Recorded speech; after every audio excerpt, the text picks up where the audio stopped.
time with you all today, letting you know about the follow-up information we've gathered since the incident that occurred a couple of days ago, as well as let you know where we're going from here. First, I want to take a moment, though, and tell you how much we appreciate all of the condolences and positive messages we've received from our community and from our colleagues.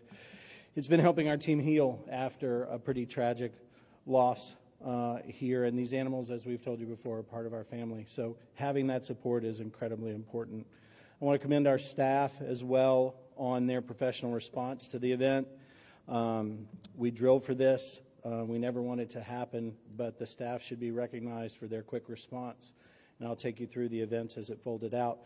The safety of our guests and our staff and our animals is always our top priority, and we take the incident involving Valerio, our 3-year-old jaguar, very seriously and are working to complete a thorough investigation on what happened and make sure, more importantly, that it never happens again. We have some findings that I want to share with you all today. I want to take you through what happened. I want to take you through how we're responding to that and the next steps that will come from here. So I want to take you through sort of a timeline of what happened the day of the event. At approximately 7:20 a.m., a staff member who was delivering animal diets to our swamp exhibit holding area behind the scenes heard the sounds of animals in distress. The zoo was closed to the public at the time, and it was following normal process for delivering those diets. Following the sounds, he looked through a gate near the exhibit that houses our foxes and discovered our 3-year-old male jaguar, Valerio, inside the exhibit with the foxes. Per our protocol, for his own safety, he immediately backed away and took the staff member accompanying him inside the holding building and locked the door and grabbed a radio and used that radio to alert all of the other staff to the situation. Again, by our protocols, that radio transmission went out at approximately 7:22 in the morning.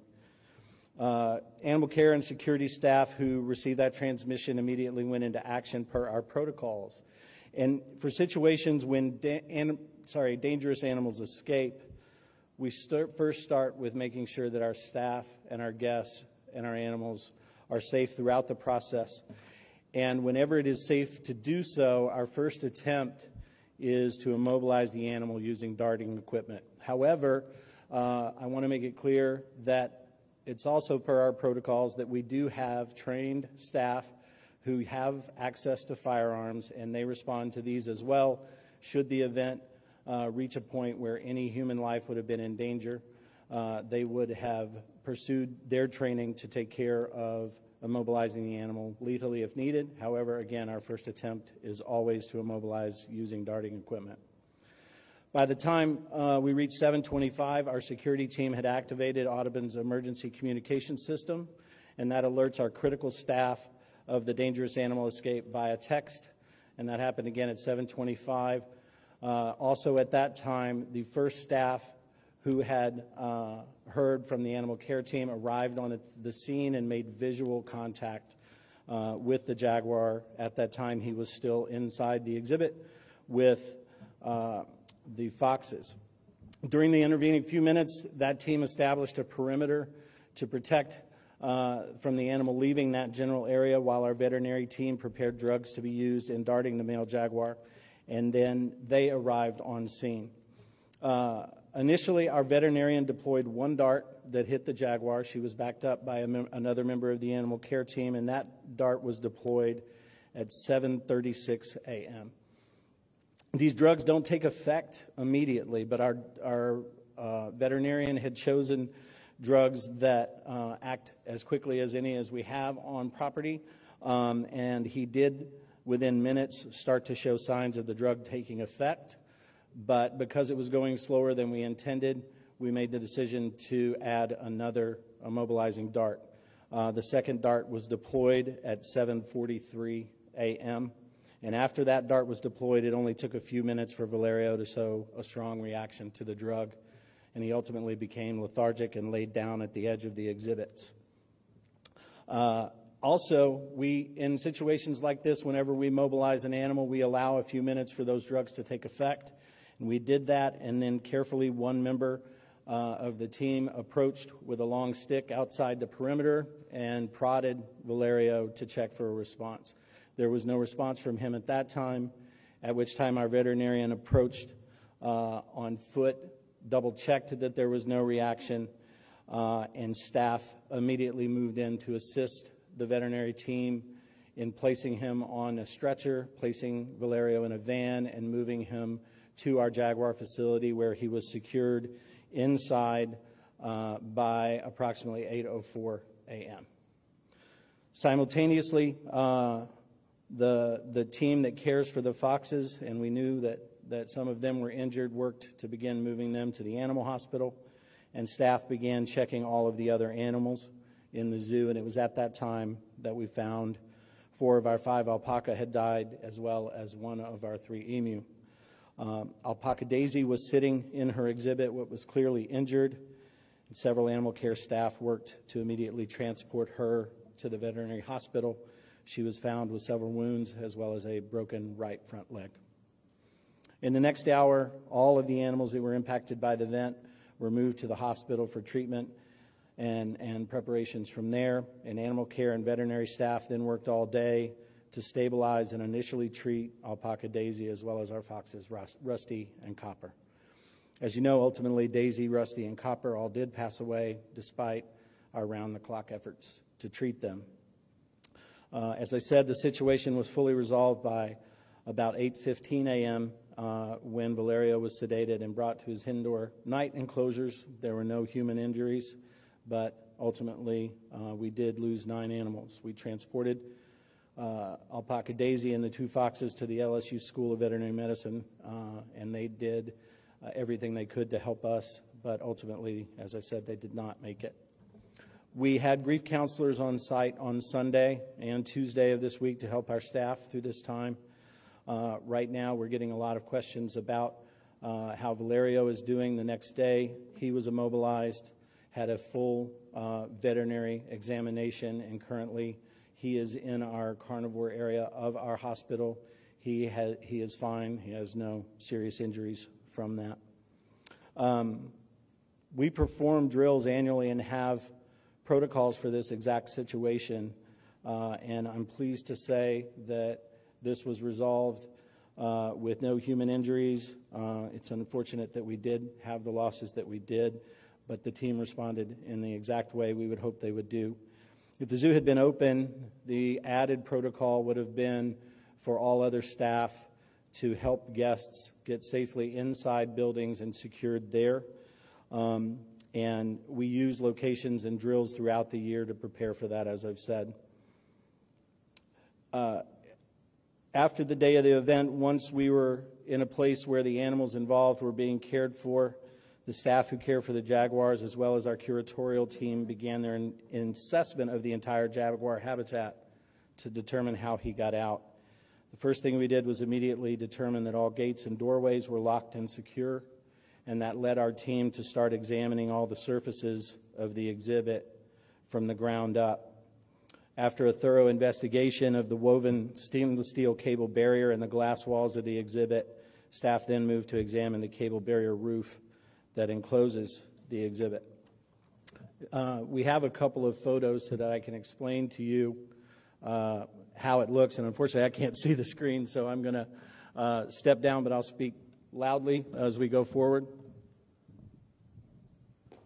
This is a picture from the front of the exhibit, and as I said, we found one break in the cable barrier on the roof, and I'll tell you where that is. In the center of the exhibit, there's a 16-foot-high concrete column. On top of that column are some cross beams, and the stainless steel barrier is on top of that. The one break in the cable was at the top of that 16-foot-tall concrete column in the center of the exhibit. And if we go to the next picture, I can show you. This is also the outside. I think we're moving to this one. This is a picture of the break in the cable. You can see right here and here, the cable is broken. There's no rust or other damage to it, but it allowed for what amounted to a small opening. We're estimating about 8 inches by 10 inches, which seems incredibly small, and I'm still processing that the animal was able to bite through this woven stainless steel cable. But after he did that, our best determination is he then pushed his way through the hole in the roof, walked across the roof, and then jumped to the ground. The jaguar exhibit is home to 2 jaguars, Valerio and our female Eshell. Eshell was housed inside and secured at all times during the incident, and she remains in the indoor habitat at the facility. As I said, Valerio was moved to our veterinary hospital. The exhibit itself was designed under the guidance of engineers and professional architects who specialize in these kinds of enclosures. The front of the exhibit, as I said, is glass and a stainless steel woven barrier. The 16-foot high roof is entirely closed and made of that interlocking stainless steel cable.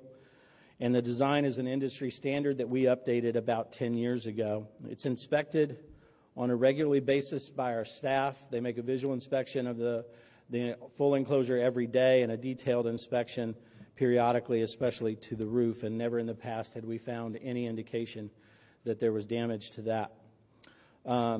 The wire stainless steel barrier does meet the guidelines outlined in the Association of Zoos and Aquariums Jaguar Species Survival Plan Animal Care Manual. It's a 128-page document that we use to define everything about how we care for jaguars. Following that escape, we have made the determination that we are going to make some changes to the material on the roof. The exhibit will remain closed until we replace the cable barrier with a stronger material with smaller openings. And as I said, in an abundance of caution, we are going to move to a much stronger material than even outlined by the guidelines from our association. We haven't determined the final material we're going to use yet, but we'll continue to work to do so. Since the time of the incident, we have been inspected by the USDA and have also notified the accreditation team at the Association of Zoos and Aquarium. We will be submitting a full report to both of those agencies. Though we do have some cameras throughout the zoo, the area did not have a camera, and we will be looking at any opportunities for covering the zoo in that manner moving forward. But the most important thing we can do is to replace the wire barrier with stronger material. While this is an incredibly unfortunate and tragic event, as I said, I'm really proud of our team's emergency response to this and our efforts to make sure that it doesn't happen again. We've had a lot of outpouring of sympathy and concern from everyone, and I can't again thank you enough and let you know how much we care and love for the animals here. They're as much a part of our family as our human family members are. There's been a lot of concern and question about Valerio. Will he be euthanized over this event? We are absolutely not intending to do that. He is also part of our family, and he was unfortunately doing what jaguars do. Our focus is going to be getting through grieving, making sure that his enclosure is repaired and moving forward from there. And with that, I think we have time for a few questions. Yeah. This is just my estimate, approximately 8 inches by 10 inches. Yes, ma'am. Yes, ma'am. Our best ability says we found jaguar hair near that opening. It's the only spot that had any opening in the cable barrier, and we suspect that he pushed his way through. I believe he bit through it, yes, which surprises me. I will be profoundly honest. Yes.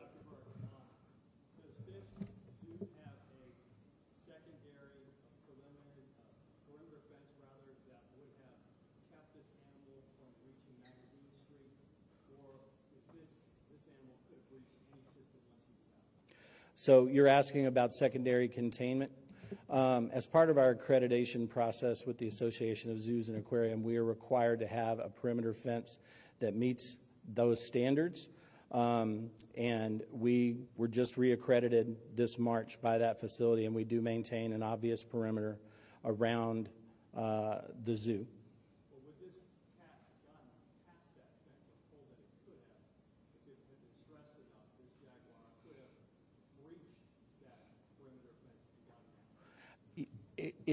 I can't necessarily say that there is no way he could have done that, but again, our containment and our protocols are based on doing everything we can to prevent that from happening, including our response from our team.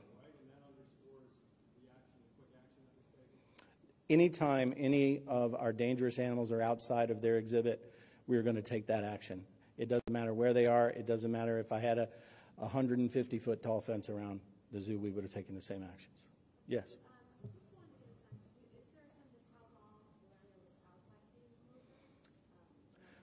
Thank you for asking that question.